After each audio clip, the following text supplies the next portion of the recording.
The government will soon publish revised regulations on private renewable energy generation. In a surprise and welcome announcement, President Cyril Ramaphosa raised the permitted threshold for private suppliers 100-fold without having to obtain a license from the National Energy Regulator.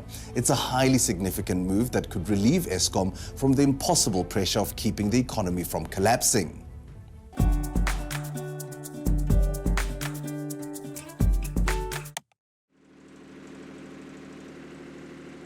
Load shedding may soon be a thing of the past, as government will now allow South Africans to produce and sell up to 100 megawatts without needing a license from NERSA.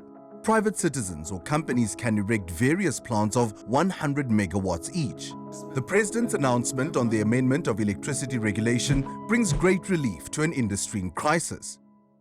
Private renewable energy provider 𝗀𝗃𝗃𝗀𝗃 says the announcement is a game changer. What it does mean, particularly for South African businesses and large power users in South Africa, that they are now able to buy power from embedded generators, these independent power producers like myself. And instead of following the long bureaucratic NERSA process, that frees it up. So you don't need a license anymore. You just need to register, as I understand it, with NERSA. Up to this point, private providers were only allowed to produce 1 megawatt without having to obtain a license from the electricity regulator NERSA. Now, a 100-fold increase in the threshold will allow private players to generate 100 megawatts without a license. This will bring great relief to Eskom.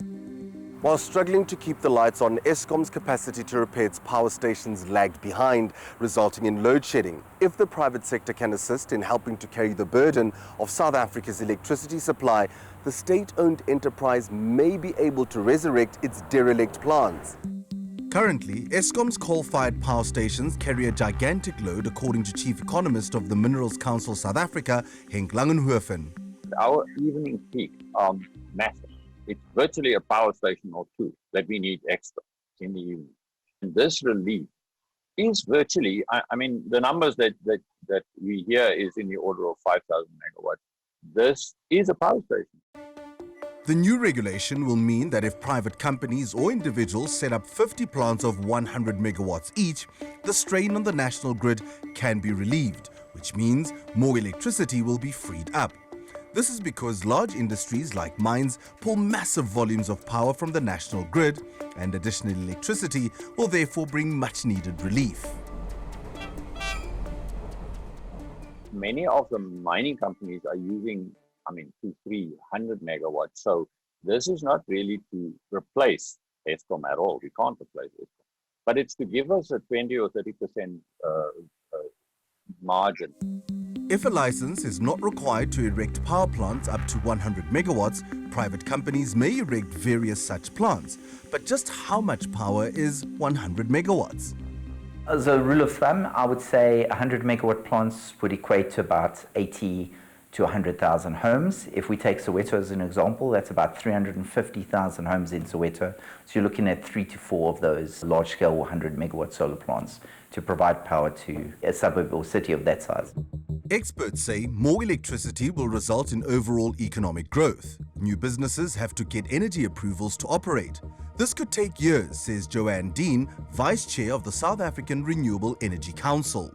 There's so many businesses that want to establish and they cannot get access for power. To pop into the planning division of any electricity department at any utility, and you'll see piles, stacked this high. And those are applications for grid connection, applications for allocation to for energy supply. So none of these businesses are evolving, and the smaller businesses are very throttled and frustrated. Dean, who also plays an advisory role to the Ministry of Minerals and Mining, says the impact of this decision made by President Ramaphosa affects all South Africans and not only large corporations. He made this wonderful announcement for the sector, and I don't think the people have really understood the brevity and the enormity of what it means for South Africa. But it may be a while for results to show. So, Joan, a plant can't be erected overnight. So some say it would take up to about 2 years before this amendment can actually deliver any fruit. So will we then still be facing another 2 years of load shedding while we're waiting for that? Indeed, we will. The fact is that The fact is we've waited a long time for this type of project to kick off. So if I can give it by scale, your 1 megawatts to 5 megawatts and 10 megawatts, those projects can get up the value curve pretty quickly, really from a 3 to 6 months period.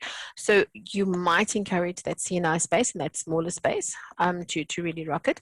But when we're talking about those 50 to 100 megawatt projects, no, those could take anything from 18 to 24 months to build.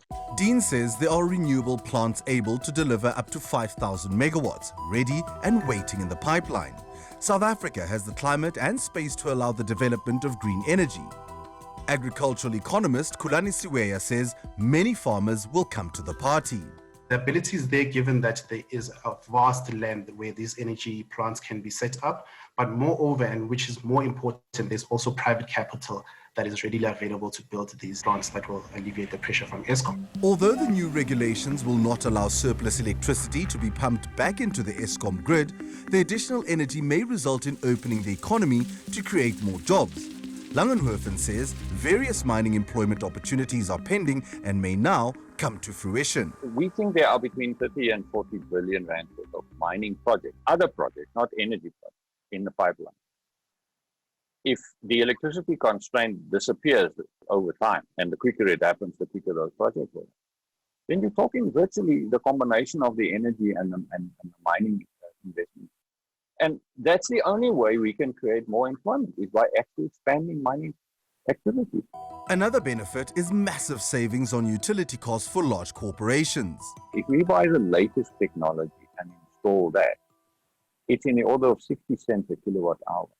We are now paying over 120 for the Eskom power. So you can imagine, the margins at which these mines are running, it literally can make the difference between being viable or not. Freeing up the market will also result in cheaper tariffs for consumers and dropping the price of household solar installations.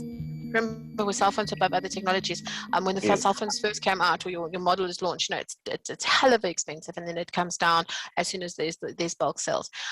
Then obviously the cheaper the technology, just by natural balance, the cheaper the electricity. This, while Eskom will be able to now provide electricity to the poorest of the poor.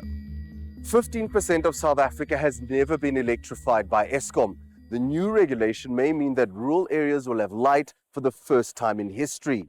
Eskom is still de facto the monopoly as the utility. It still has to provide to the poorest of the poor. It still has to provide to the middle income groups. And these are the people we don't want to see left behind. The amended regulation will be gazetted within 60 days of the President's announcement and will have a further 30 days for comments. 𝗀𝗃𝗍𝗶𝗴𝗶 says, although the license challenge is out of the way, it remains to be seen just what the new regulations will entail. But the gazetting of that particular amendment doesn't necessarily mean that the red tape is removed overnight. Just to take you through it, on one side, you've got NERSA where they need to still develop the process as to how the registration of 100 megawatt kind of a project will still need to happen on that regard. New projects will need environmental impact approval from government, but many key players say they already have that in place. Thank you for watching our stories here online, and please subscribe below to become part of our YouTube community and be notified when we upload our latest content.